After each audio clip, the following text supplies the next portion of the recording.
नेता प्रतिपक्ष कह रहे, बहुत से विधायक मेरे संपर्क में।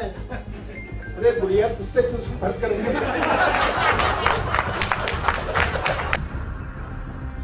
ये हैं उत्तराखंड बीजेपी के प्रदेश अध्यक्ष बंशीधर भगत। बंशीधर भगत उसी पार्टी के प्रदेश अध्यक्ष हैं जिसकी प्रदेश में सरकार है, जो पार्टी देश की सत्ता पर काबिज है। लेकिन शायद यही उत्साह बंशीधर भगत को ज्यादा हो गया कि वो कुछ भी कहने से पहले सोचे भी नहीं। भीमताल विधानसभा के दौरे पर बंशीधर भगत ने उत्तराखंड की नेता प्रतिपक्ष इंदिरा हृदयेश को लेकर एक अमर्यादित बयान दिया। पहले ये बयान सुनिए। हमारी नेता प्रतिपक्ष कह रहे, बहुत से विधायक मेरे संपर्क में। अरे बुढ़िया, तुझसे क्यों संपर्क करेंगे?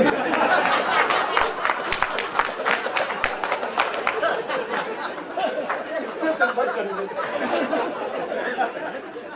डूबते जहाज से संपर्क करेंगे।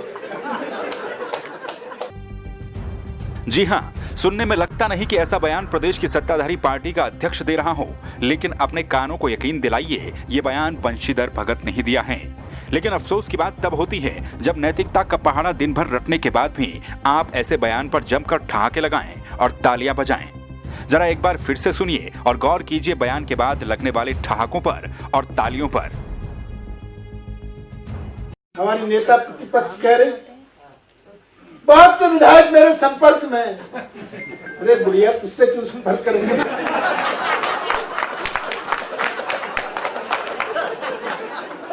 इससे संपर्क करेंगे, डूबते जहाज से संपर्क करेंगे। पार्टी के कार्यकर्ता और अन्य नेता ठहाके इस अंदाज में लगा रहे हैं कि मानो भगत जी का सरकाज़्म किसी स्टैंड अप कॉमेडियन से भी तगड़ा हो। लेकिन अपने इस बयान पर अब बंशीधर भगत चौतरफा गिर गए हैं। इस बयान को लेकर बंशीधर भगत की आलोचना भी खूब हो रही है। खुद नेता प्रतिपक्ष इंदिरा हृदयेश ने भी इस पर अपनी प्रतिक्रिया दी और पार्टी के केंद्रीय नेतृत्व को इस पर संज्ञान लेने की अपील की।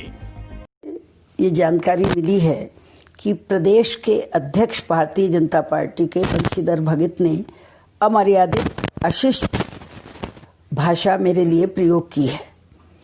मुझे उससे बहुत दुख और कष्ट हुआ है, क्योंकि किसी पार्टी का प्रदेश अध्यक्ष पूरी पार्टी का प्रतीक होता है, प्रतिनिधित्व करता है। और प्रदेश का अध्यक्ष अगर इस तरह की भाषा बोले तो मैं मानती हूँ कि ये मातृशक्ति का भी अपमान है।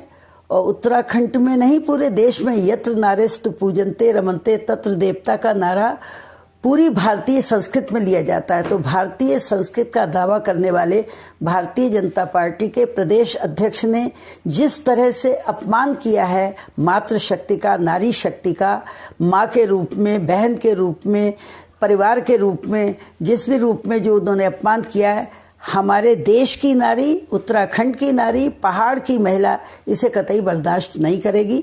और मैं मर्यादित भाषा बोलती हूँ, इसलिए कोई अशिष्ट टिप्पणी करने के मैं पक्ष में नहीं हूँ।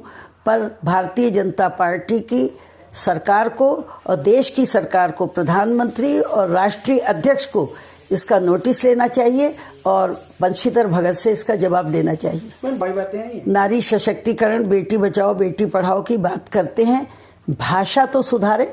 भाषा जिनकी अशिष्ट होगी उनके पास तो नारियां जाने में भी परहेज करेंगी। घर की भी नारी नाराज रहेगी और बाहर की भी। इस तरह की भद्दी भाषा बोलने की अपेक्षा मैं पार्टी के नेतृत्व से कम नहीं करती हूँ। और मेरी मांग है राष्ट्रीय अध्यक्ष से कि इसको गंभीरता से लें और इसके लिए उन्हें माफी मांगने को कहें। बंशीधर भगत के इस बयान की प्रदेश के पूर्व मुख्यमंत्री हरीश रावत ने भी आलोचना की। यहां तक कि प्रदेश के मुख्यमंत्री को भी देर रात इस मामले पर ट्वीट करना पड़ा। सीएम त्रिवेंद्र सिंह रावत ने ट्वीट करते हुए इंदिरा हृदयेश से माफी मांगी। मुख्यमंत्री ने लिखा, आदरणीय इंदिरा हृदयेश बहन जी, मैं अति दुखी हूँ। महिला हमारे लिए अति सम्मानीय और पूज्य हैं। मैं व्यक्तिगत रूप से आपसे और उन सभी से क्षमा चाहता हूँ जो मेरी तरह दुखी हैं। मैं कल आपसे व्यक्तिगत बात करूंगा और पुनः क्षमा याचना करूंगा। खुद प्रदेश के मुख्यमंत्री ने नैतिकता दिखाते हुए इंदिरा हृदयेश से माफी मांगी है। लेकिन प्रदेश अध्यक्ष साहब की नैतिकता को आखिर क्या हो गया जो एक महिला नेता प्रतिपक्ष पर ऐसी अमर्यादित टिप्पणी कर रहे हैं। और बयान के बाद जरा बीजेपी के कार्यकर्ताओं की हंसी भी सुन लीजिए। जब पार्टी के शीर्ष नेता ही अमर्यादित हो जाएं, तो राजनीति में मर्यादित होना बड़ा कठिन हो जाएगा। संवाद 365 के लिए विकेश शाह की रिपोर्ट। हमारी नेता प्रतिपक्ष कह रहे, बहुत से विधायक मेरे संपर्क में। अरे बुढ़िया, तुझसे क्यों संपर्क करेंगे?